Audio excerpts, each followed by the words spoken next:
awak. Awak yang tu lah. Jangan lupa subscribe channel kita. Tanda sokongan. Terima kasih. Okay, Assalamualaikum and hi everyone. So, dalam video kali ini kita akan sambung discussion untuk set kedua. Okay, so kita akan mulakan dengan soalan nombor 11. Okay, so jom kita mula. Okay, question number 11. So, we have 1000 kg sports car. So, M is equal to 1000. And then the car accelerates from 0 to 25. Okay. So U is equal to 0 meter per second. And V is 25 meter per second. And the car accelerates in 7.5 seconds. Okay. What is the average power delivered by the automobile engine? Okay. So, ini macam lebih kurang soalan tadi. We want to calculate the average power. Okay. Sama macam soalan sebelum ni. Where power is equal to W over T. Okay. And W is work. So, by using the work energy theorem. So, W, okay, is equal to delta K. Okay, since kita nampak dekat sini ada change of velocity. So, means that we have a change of kinetic energy. Okay. And it is equal to K final minus K initial. Okay.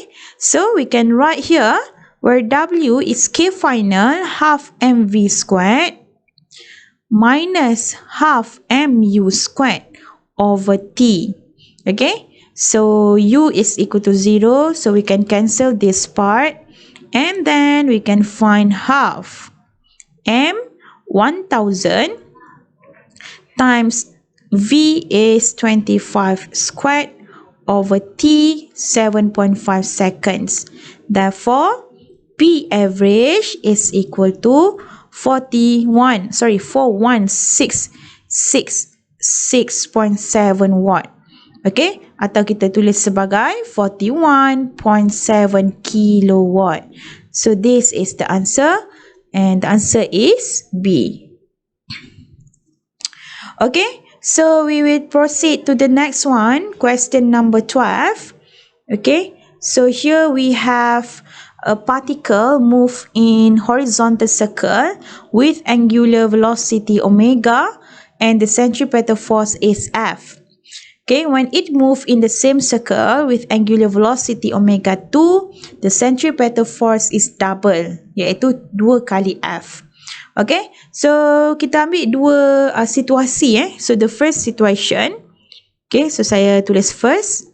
For the first situation, okay, where the centripetal force F, okay, centripetal force dia bersamaan dengan F lah. Okay, and the second one,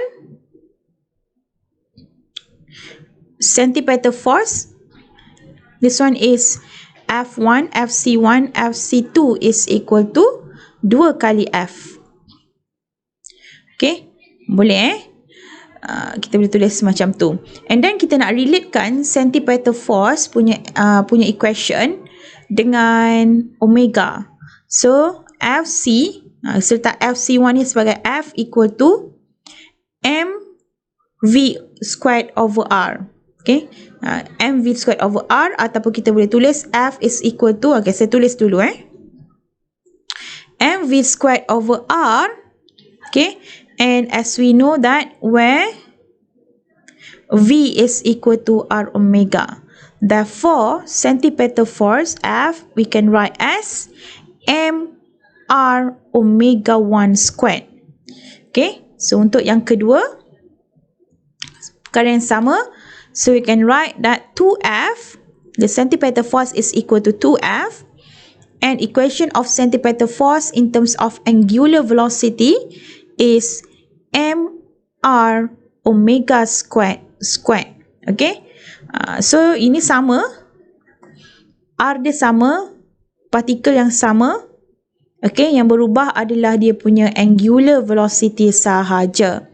So, we want to calculate the ratio omega 1 over omega 2. Okay, so kita boleh terus tulis lah. Okay, kalau kita rearrange this equation, kita dapat omega 1 squared is equal to F over mr, while omega 2 squared is equal to 2F over mr. So, saya ada equation pertama and this is my second equation. Okay? So, now we want the ratio of omega 1. Okay, so omega 1 squared. Saya tulis equation 1 divide equation 2. So, we have omega 1 squared over omega 2 squared and it is equal to, okay, omega 1 squared tadi apa dia? F over mr, okay, bahagi dengan 2F over mr. Okay, therefore omega 1 over omega 2 is equal to square root F over mr. Saya terbalikkan dia, saya akan jadi darab mr over 2F. Okay, so we can cancel out. Okay, therefore, okay, ratio omega 1 over omega 2 is equal to square root 1 over 2. Tekan calculator, you akan dapat 0.7. Okay, so the answer is 0.7. Okay, so next, question number 13. So, calculate the gravitational potential energy at 130 kilometer from the Earth's surface. Okay, so 100 kilometer from the Earth's surface. Okay, so means that this is the Earth's surface. So, the mass of the Earth. Okay, so from the center. Okay, so ini adalah the radius of the Earth. So, kalau from the Earth's surface 130 kilometer. Contoh kat point ini lah. So, kita ada H equal to 130 kilometer, power of 3 meter. Okay. So, kita ada objek dekat sini lah, where the mass of the object is 75 kg. Okay. So, next, we can calculate U, where U is equal to, formula dia apa? Okay, potential energy negative G M over R. Okay, so jangan lupa ya, R ini adalah distance from the center, okay, of the point mass. So, point mass kita tadi adalah the mass of the Earth. Okay, so R kita adalah RE plus H. So, U is equal to negative, okay, G is 6.67 exponent negative 11 times the mass of the Earth is 6 exponent 24 and the mass of the object is 75 kg. Sorry, 75. Okay, and R, okay, tambahkanlah 2. RE adalah 6.4 times 10 power of 6, okay, plus H lah. From the surface of the Earth is 130 kilometer. Okay, therefore, U is equal to negative 4.59 times 10 power of 9 joule. Okay, okay, so jawapan dia adalah D. Okay, next question number 14. So, we have a space shuttle orbits an altitude. Okay, perkataan altitude membawa maksud yang sama lah, from the surface of the Earth. Okay, from the surface of the Earth. Okay, 250 km above the Earth's surface. Kadang-kadang soalan tak sebut ini above the Earth's surface ni, kadang-kadang soalan tak sebut. Tapi perkataan altitude tu you mesti tahu dia adalah from the surface of the Earth. Boleh So how long does it takes for the shuttle to complete one orbit of the Earth in hours? Okay, so this is the Earth. So ME. Okay, so this is H. 250 kilometer. And this is the space shuttle. So saya akan letak ms. Okay, so dia akan pusing sinilah. Okay, dia akan orbiting the earth. So we want to calculate what is t, the time taken, the period. And the mass of the space shuttle is given. Therefore, before we start our calculation, make sure we calculate what is r. Tambahkan dengan the radius of the earth. Kira daripada center.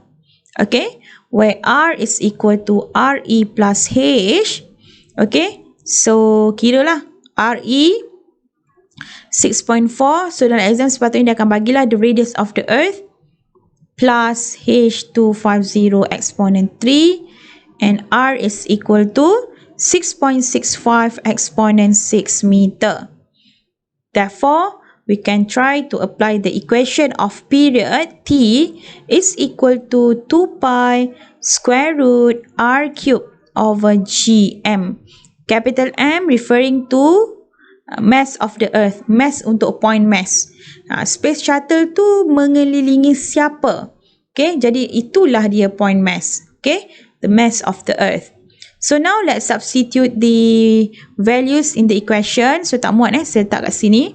Where t is equal to 2 pi square root r kita adalah 6.65 exponent 6 cube, jangan tertinggal, over g is 6.67 exponent negative 11, and m is 6 exponent 24. Okay, so kira-kira kita akan dapat t is equal to 5386 seconds. Tapi pilihan jawapan kita dalam hour, so 1 hour is equal to 3600 seconds. Therefore, answer untuk period in hour is equal to 1.5.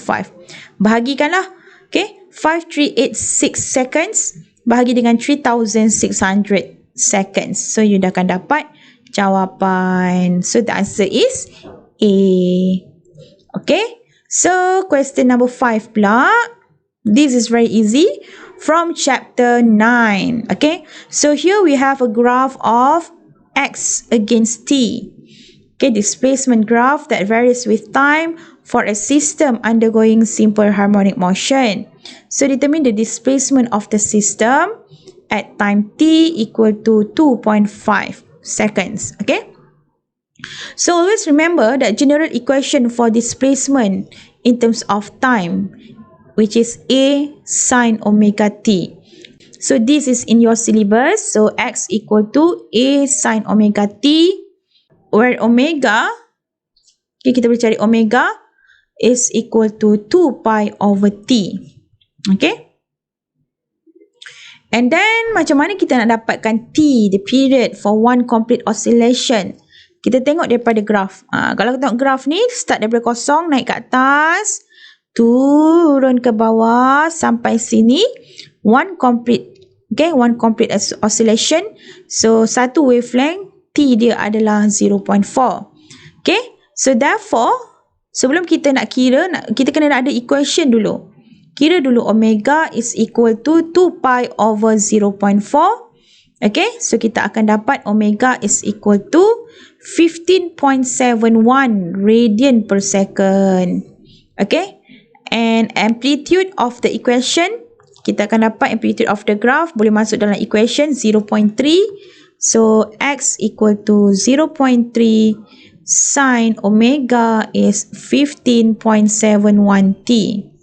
Okay, so bolehlah kita kira. Okay, at t is equal to 2.5 seconds. Okay, x is equal to 0.3 sin 15.71 times 2.5. Okay, pastikan tekan calculator betul-betul. Okay, 15.71 dengan 2.5 ni you darabkan dulu. Okay, lepas tu make sure you punya calculator tekan semua ni, sin bracket 15.71 times 2.5, and make sure your calculator in radian mode. Kalau in degree mode, you akan dapat jawapan yang salah. Boleh So the answer x is equal to, okay, you akan dapat the answer is equal to 0.3 meter. Okay, so the answer is C. Okay, so question number 16. Okay, we are still in chapter 9. So the displacement of an oscillating object as a function of time is shown in figure 4. From the graph above, determine the equation of the displacement as a function of time. Okay, kalau tengok ni, graph ni macam sama macam soalan sebelum ni. Okay, the period is equal to 0.4. Okay, where t is equal to 0.4. You must know that you can calculate omega is equal to 2 pi over t. Okay. And general equation for x equal to, saya tulis lagi sekali lah, a sin omega t. So this is general equation yang kita nak bentukkan lah. A kita dah tahu. From the graph, a is 0.3. Omega saja yang kita kena kira. Where omega is equal to 2 pi over 0.4. And it is equal to 15.71. Okay. So bolehlah. Okay. Jawapan yang betul adalah okay, 15.71. So the answer is B. Okay. Very simple. Okay, next question 17. Okay, this one from chapter 9. Okay, so we have a pendulum of 200 gram bob. So M is equal to 0.2 kg and the length of the string is given 1.2 meter. Okay, so this pendulum undergoes simple harmonic motion. Determine the time taken for the pendulum to oscillate one complete cycle. Okay, so the time taken for the pendulum to complete one cycle is equal to 2 pi square root L over G. Equation ni dekat depan diberi ya. Okay, so tak ada masalah untuk you kira. Okay, ini untuk pendulum. Tapi kalau untuk spring, so T is equal to 2 pi square root M over K. Alright? Okay, so now we can determine T. We just substitute all the values that we have here.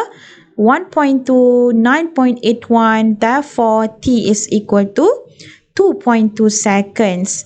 Okay, so the answer is C. Next, question number 18. We have an object with a mass of 500 gram is hung vertically to a spring and cause it to elongate 0.55 meter. Okay, so let's say this is the initial length of the spring. Okay, so at x equal to 0. And then bila kita gantungkan satu mass which is 500 gram. So contohnya dia macam inilah. So dia akan memanjang sebanyak, soalan bagi tahu tu adalah 0.55 meter. Okay, so let's say here is the equilibrium position. Okay, and here x is equal to negative A. Kan?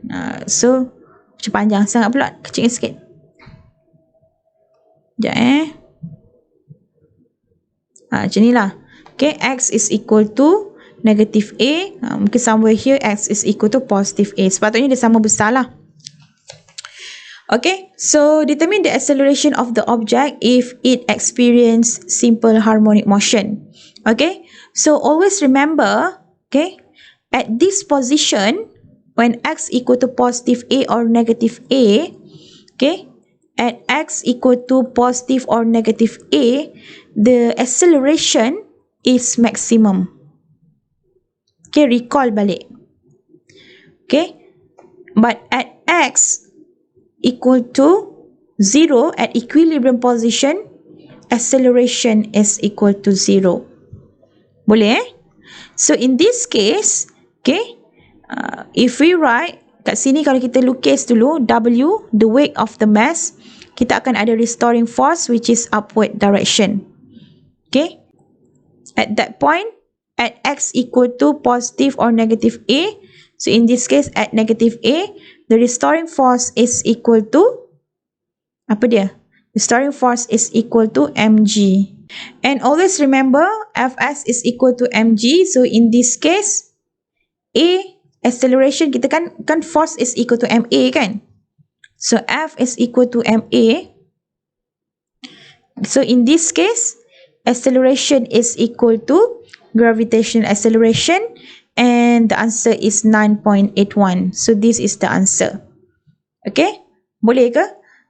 So at x equal to negative a, okay, the acceleration at that point is 9.81, which is maximum acceleration, and it is equal to gravitational acceleration.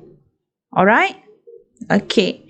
So next, so here we have the intensity of intensity inside a busy restaurant.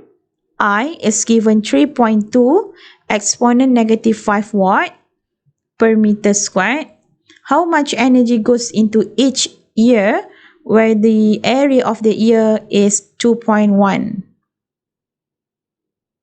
Okay. So during 1 hour, so dia dah bagi masa ni. Okay. Sekejap ya. So 1 hour, in second lah, 1 hour is equal to 3,600 seconds. Okay. So now equation of intensity is equal to power over area. Okay. Tapi kita tak ada power dekat sini kan. Okay. And don't forget that equation. Power kita boleh kira energy over time. Sebab dia kita nak kira how much energy E. Okay. Kita nak cari nilai E. Therefore, I is equal to P over gantikan E. E over TA. Therefore, E is equal to I times TA. Bolehlah ni kira. Intensity kita dah ada 3.2 times 10 power of negative 5. T is equal to 3,600. And then the area is 2.1 times 10 power of negative 3. Okay, so the answer is equal to 2.42 times 10 power of negative 4 joule. Okay, so the answer is A. Alright, and then let's proceed to the last part for part 2. Okay, the last question for part 2. Okay, for this video, this is the last question. So here we have a transverse wave. Okay, on a taut string is modeled with the wave function given where x is in meter and t is in second. Find the wavelength and the period of the wave. Okay, so let's compare with the general equation for the transverse wave where y is equal to a, okay, sine, okay, kx minus omega t. So this is general equation. So always remember to calculate the wavelength. Nak kira wavelength mesti daripada K. You nak kira period mesti perlukan nilai omega. Okay, so let's start with the first one where K is equal to 2 pi over lambda. Sebab kita nak kira wavelength dia, so 2 pi over K. Okay, saya highlight dulu equation. So lambda is equal to 2 pi over K. So K dia adalah 6.28.